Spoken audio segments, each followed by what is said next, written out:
BMC hostel ವಿದ್ಯಾರ್ಥಿಗಳಿಗೆ cholera ಪ್ರಕರಣ ಇದೀಗ ಕಂಡು ಬಂದಿದೆ. ಈ ಪ್ರಕರಣಕ್ಕೆ ಸಂಬಂಧಪಟ್ಟಂತೆ ಬೆಂಗಳೂರಿನ ವಿಕ್ಟೋರಿಯಾ ಆಸ್ಪತ್ರೆಗೆ ನಾಗಲಕ್ಷ್ಮಿ ಚೌಧರಿ ಭೇಟಿಯನ್ನು ಕೊಟ್ಟಿದ್ದಾರೆ. ಬಿಎಂಸಿ ಹಾಸ್ಟೆಲ್ನ ವಿದ್ಯಾರ್ಥಿಗಳು ಕಾಲರ ರೋಗಕ್ಕೆ ತುತ್ತಾಗಿರುವಂತಹ ಪ್ರಕರಣಗಳು ಕಂಡು ಬಂದಿದೆ. ಇದೀಗ ವಿಕ್ಟೋರಿಯಾ ಆಸ್ಪತ್ರೆಯಲ್ಲಿ ಅನಾರೋಗ್ಯಕ್ಕೆ ಈಡಾಗಿರುವಂತಹ ವಿದ್ಯಾರ್ಥಿಗಳಿಗೆ ಚಿಕಿತ್ಸೆಯನ್ನು ಕೊಡಿಸಲಾಗ್ತಾ ಇದೆ. ಮಹಿಳಾ ಆಯೋಗದ ಅಧ್ಯಕ್ಷೆ ನಾಗಲಕ್ಷ್ಮಿ ಇದೀಗ ವಿಕ್ಟೋರಿಯಾ ಆಸ್ಪತ್ರೆಗೆ ಭೇಟಿ ಕೊಟ್ಟು ಅನಾರೋಗ್ಯಕ್ಕೆ ತುತ್ತಾಗಿರುವಂತಹ ವಿದ್ಯಾರ್ಥಿಗಳ ಜೊತೆ ಮಾತನಾಡಿದ್ದಾರೆ, ಆರೋಗ್ಯ ವಿಚಾರಿಸಿದ್ದಾರೆ. ಬಿಎಂಸಿ ಹಾಸ್ಟೆಲ್ನ ವಿದ್ಯಾರ್ಥಿಗಳಿಗೆ ಇದೀಗ ಕಾಲರ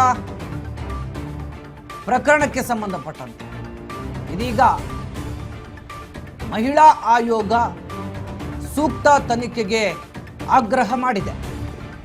ಮಹಿಳಾ ಆಯೋಗದ ಅಧ್ಯಕ್ಷೆ ನಾಗಲಕ್ಷ್ಮಿ ಚೌಧರಿ ವಿಕ್ಟೋರಿಯಾ ಆಸ್ಪತ್ರೆಗೆ ಭೇಟಿಯನ್ನು ಕೊಟ್ಟು ಆಸ್ಪತ್ರೆಯಲ್ಲಿ ದಾಖಲಾಗಿರುವಂತಹ ವಿದ್ಯಾರ್ಥಿಗಳ ಆರೋಗ್ಯವನ್ನು ವಿಚಾರಿಸಿದ್ದಾರೆ.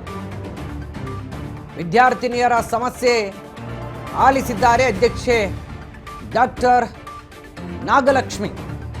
ಮಹಿಳಾ ಆಯೋಗದ ಅಧ್ಯಕ್ಷೆಯವರು ಇದೀಗ ಈ ಪ್ರಕರಣಕ್ಕೆ ಸಂಬಂಧಪಟ್ಟಂತೆ ಏನು ಘಟನೆ ನಡೆದಿದೆ ಅನ್ನೋದರ ಬಗ್ಗೆ ಮಾಹಿತಿ ಬೇಕು, ತನಿಖೆ ಆಗಬೇಕು, ಹಾಸ್ಟೆಲ್ ಅವ್ಯವಸ್ಥೆಯೇ ಕಾರಣ ಇದಕ್ಕೆಲ್ಲ ಅಂತ ಇದೀಗ ಆರೋಪ ಕೇಳಿ ಬಂದಿದೆ.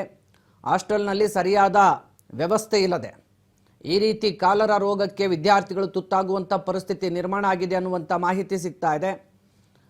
ವಿದ್ಯಾರ್ಥಿಗಳಿಗೆ ಸರಿಯಾದ ಮೂಲಭೂತ ಸೌಕರ್ಯಗಳು ಹಾಸ್ಟೆಲಲ್ಲಿ ಇರಲಿಲ್ಲ. ಇನ್ನು ಸಾಕಷ್ಟು ವಿದ್ಯಾರ್ಥಿಗಳು ಈಗಾಗಲೇ ಕಾಲರಕ್ಕೆ ತುತ್ತಾಗಿ ವಾಂತಿ ಭೇದಿಯಾಗಿ ಆಸ್ಪತ್ರೆಗೆ ದಾಖಲಾಗಿ ಚಿಕಿತ್ಸೆಯನ್ನು ಪಡಿತಾ ಇದ್ದಾರೆ. ಸೊ ಈ ನಿಟ್ಟಿನಲ್ಲಿ ಇವತ್ತು ಆಸ್ಪತ್ರೆಗೆ ಭೇಟಿ ಕೊಟ್ಟಿರುವಂಥ ಮಹಿಳಾ ಆಯೋಗದ ಅಧ್ಯಕ್ಷೆ ನಾಗಲಕ್ಷ್ಮಿ ಅವರು ಇದೀಗ ಈ ಘಟನೆ ಹೇಗಾಯಿತು, ಈ ಘಟನೆ ಬಗ್ಗೆ ತನಿಖೆ ಆಗಬೇಕು ಅಂತ ಕೂಡ ಆಗ್ರಹ ಮಾಡಿದ್ದಾರೆ.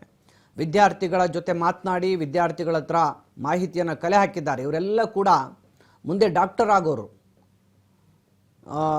ಮೆಡಿಕಲ್ ಓದ್ತಾ ಇದ್ದಂಥ ವಿದ್ಯಾರ್ಥಿಗಳು ಇವರೆಲ್ಲ. ಸೊ ಇವ್ರಿಗೆ ಈ ರೀತಿ ಸಮಸ್ಯೆ ಅಂತಂದರೆ ಸಾಮಾನ್ಯವಾಗಿ ಬೇರೆ ಬೇರೆ ಹಾಸ್ಟೆಲ್ಗಳ ಪರಿಸ್ಥಿತಿಯನ್ನು, ಎಲ್ಲೋ ಸರ್ಕಾರಿ ಹಾಸ್ಟೆಲ್ಗಳಲ್ಲಿ ಊಟದಲ್ಲಿ ಅಲ್ಲಿ ಬಂದೈತೆ, ನಲ್ಲಿಯಲ್ಲಿ ನೀರು ಬಂದಿಲ್ಲ, ಸ್ವಚ್ಛತೆ ಇಲ್ಲ ಅಂತ ಕೇಳಿದ್ವಿ. ಬಟ್ ಈಗ ಬಿಎಂಸಿ ಹಾಸ್ಟೆಲ್ನಲ್ಲಿ ಇಂತಹ ಘಟನೆ ನಡೆದಿರುವಂಥದ್ದು ಕಂಡು ಬರ್ತಾ ಇದೆ. ವಿದ್ಯಾರ್ಥಿನಿಯರ ಸಮಸ್ಯೆಯನ್ನು ಡಾಕ್ಟರ್ ನಾಗಲಕ್ಷ್ಮಿ ಆಲಿಸಿದ್ದಾರೆ. ಮಹಿಳಾ ಆಯೋಗದ ಅಧ್ಯಕ್ಷರು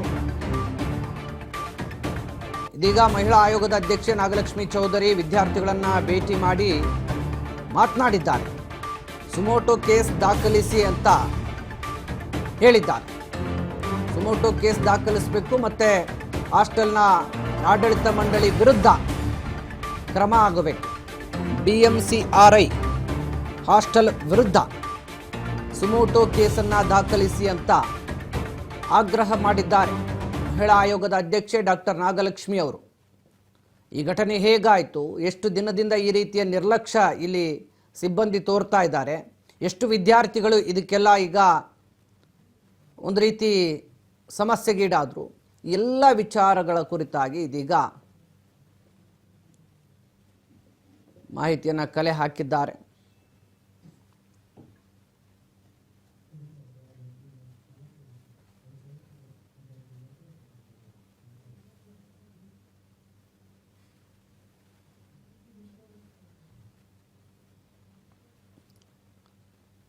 ಇದು ಬೆಂಗಳೂರಿನ ಮೆಡಿಕಲ್ ಕಾಲೇಜ್ ಒಂದರಲ್ಲಿ ನಡೆದಿರುವಂತಹ ಘಟನೆ. ಇದು KR ಪುರಂ ಬಳಿ ಬರ್ತಕ್ಕಂಥ ಹಾಸ್ಟೆಲ್ ಇದು. ಈ ಹಾಸ್ಟೆಲ್ನಲ್ಲಿ ಎಲ್ಲರೂ ಕೂಡ ಮೆಡಿಕಲ್ ಓದ್ತಾ ಇದ್ದಂಥ ವಿದ್ಯಾರ್ಥಿಗಳೇ ಇರೋದು. ಈಗ ಮೆಡಿಕಲ್ ಓದ್ತಕ್ಕಂಥ ವಿದ್ಯಾರ್ಥಿಗಳಿಗೆ ತಮ್ಮ ಆರೋಗ್ಯದ ಬಗ್ಗೆ ಕೂಡ ಕಾಳಜಿ ಇರುತ್ತೆ. ಇನ್ನೊಬ್ಬರ ಆರೋಗ್ಯದ ಬಗ್ಗೆ ನಾವು ಕಾಳಜಿ ವಹಿಸಬೇಕು ಅಂತಂದರೆ ಅದಕ್ಕೂ ಮುನ್ನ ನಮ್ಮ ಆರೋಗ್ಯ ಎಷ್ಟರ ಮಟ್ಟಿಗೆ ನಾವು ಕಾಳಜಿ ವಹಿಸ್ತೀವಿ ಅನ್ನೋದು ಮುಖ್ಯ ಆಗುತ್ತೆ. ಹೀಗಾಗಿ ವಿದ್ಯಾರ್ಥಿಗಳಲ್ಲೂ ಕೂಡ ಆರೋಗ್ಯದ ಎಚ್ಚರಿಕೆ ಇದ್ದೇ ಇರುತ್ತೆ. ಬಟ್ ಆದರೂ ಇವತ್ತು ಅಲ್ಲಿನ ಮೂಲಭೂತ ಸೌಕರ್ಯಗಳ ಕೊರತೆ ಮತ್ತು ಅಲ್ಲಿನ ಸ್ವಚ್ಛತೆಯ ಕೊರತೆಯಿಂದಾಗಿ ಇವತ್ತು ವಿದ್ಯಾರ್ಥಿಗಳು ಆಸ್ಪತ್ರೆಯಲ್ಲಿ ದಾಖಲಾಗುವಂಥ ಪರಿಸ್ಥಿತಿ ನಿರ್ಮಾಣ ಆಗಿರೋದು ಈಗಾಗಲೇ ಗಮನಿಸ್ತಾ ಇದ್ದೀರಿ. ಇವರು ಡಾಕ್ಟರ್ ನಾಗಲಕ್ಷ್ಮಿ ಅಂತೇಳಿ ಆಸ್ಪತ್ರೆಯಲ್ಲಿ ದಾಖಲಾಗಿರುವಂತಹ ವಿದ್ಯಾರ್ಥಿಗಳನ್ನು ಈಗ ವಿಚಾರಿಸಿದ್ದಾರೆ. ಭೇಟಿ ಕೊಟ್ಟು ಅವ್ರ ಜೊತೆ ಸಮಾಲೋಚನೆ ನಡೆಸಿದ್ದಾರೆ. ಏನಾಯಿತು, ಸಮಸ್ಯೆ ಹೇಗಾಯಿತು, ಇದಕ್ಕೆಲ್ಲ ಏನು ಕಾರಣ ಅಂತ ಮಾಹಿತಿಯನ್ನು ಪಡ್ಕೊಳ್ತಾ ಇದ್ದಾರೆ. ಇಂಟರ್ನ್ಶಿಪ್ ಮಾಡಿದ್ದೆ ಪೀಡಿಯಾಟ್ರಿಕ್ ಡೆಂಟಿಸ್ಟ್. ಸೊ ನಾವು I am women commission chairman, ಮಹಿಳಾ ಆಯೋಗದ ಅಧ್ಯಕ್ಷ. Who will be fighting for women. So sir ನೀವಿದ್ದು ಹೊರಗಡೆ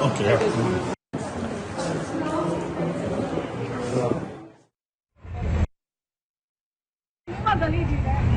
ಮತ್ತೆ ಮಕ್ಕಳು ಕೊಟ್ಟಂತ ಎಲ್ಲ ಡಾಕ್ಯುಮೆಂಟ್ಸಲ್ಲೂ ಅವ್ರು ಕೊಟ್ಟಂತ ಫೋಟೋಸನ್ನೆಲ್ಲನೂ ಊಟದಲ್ಲೆಲ್ಲ ಹುಳ ಇರೋದು, ಮತ್ತೆ ಬೆಕ್ಕುಗಳು, ನಾಯಿಗಳು ಎಲ್ಲನೂ ಓಡಾಡ್ತವೆ.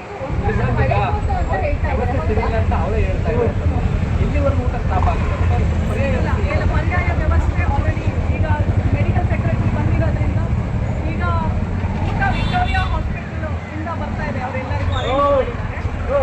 ಎರಡನೇದು ಈಗ ವಿತಿನ್ ಅಂದರೆ ಈಗ ಆಲ್ರೆಡಿ ಎಲ್ಲ ವರ್ಕ್ ಸ್ಟಾರ್ಟ್ ಮಾಡಿದ್ದಾರೆ. ಆಲ್ರೆಡಿ ಕ್ಲೀನಿಂಗು ಪ್ರತಿಯೊಂದೂ ಸ್ಟಾರ್ಟ್ ಮಾಡಿದ್ದಾರೆ. ಮೆಡಿಕಲ್ ಸೆಕ್ರೆಟರಿ ಹೇಳಿದ್ದಾರೆ ಈಗ ಒಂದು ವಾರದೊಳಗಡೆ ಎಲ್ಲ ಪ್ರತಿಯೊಂದನ್ನು ಕರೆಕ್ಟ್ ಮಾಡಿ ರೆಕ್ಟಿಫೈ ಮಾಡಿ ಏನೇನು ಬೇಕು ಅದನ್ನೆಲ್ಲ ನಾವು ಒದಗಿಸ್ತೀವಿ ಅಂತ ಹೇಳಿದ್ದಾರೆ. ನಾನು ಮೆಡಿಕಲ್ ಎಜುಕೇಷನ್ ಮಿನಿಸ್ಟರ್ ಗಮನಕ್ಕೆ ಇದನ್ನು ತಗೊಂಡು ಬರ್ತೀನಿ. ಮತ್ತು ಇಮಿಡಿಯೇಟ್ಲಿ ನಾನು ಫಾಲೋ ಅಪ್ ಮಾಡಿ ಅವ್ರೀಗ ಒಂದು ವಾರದಲ್ಲಿ ಎಲ್ಲ ಮಾಡ್ತೀನಿ ಅಂತ ಹೇಳಿರೋದ್ರಿಂದ ನಾನು ಅದನ್ನು ಫಾಲೋ ಅಪ್ ಮಾಡಿ ಮಾಡಿಸ್ಕೊಡುವಂಥ ಕೆಲಸನ ಹಳೆ ಫೋಟೋ ವೈರಲ್ ಆಗ್ತಾ ಇದೆ, ಅದರ ಎಲ್ಲ ತುಂಬ ಚೆನ್ನಾಗಿದೆ ಅಂತ ಹೇಳ್ತಾರೆ. ಹೌದಾ? ಹಾಗಿದೆಯಾ? ಕ್ಲೋಸ್ ಮಾಡಿದ್ದೀವಿ.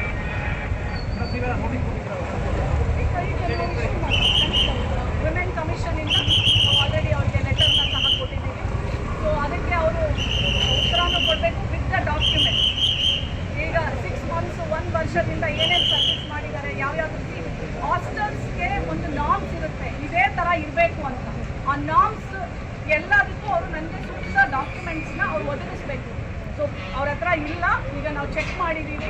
ಸೊ ಈಗ ಎಲ್ಲ ರೆಕ್ಟಿಫೈ ಮಾಡ್ತೀವಿ ಅಂತ ಹೇಳಿದ್ದಾರೆ. ಈಗ ಅದೊಂದು ಅಷ್ಟೆಲ್ಲ ನೀವು ನೋಡಿದ್ದೀರಾ, ಪ್ರಕರಣಗಳು ದಾಖಲಾಗಿದೆ, ಓಕೆ. ಇದೇ ರೀತಿಯಲ್ಲಿ ಅವ್ಯವಸ್ಥೆ ಇರ್ತಕ್ಕಂಥ ಹಾಸ್ಟೆಲ್ಗಳು ಬೆಂಗಳೂರಿನಲ್ಲಿ ತುಂಬ ಇದಾವೆ.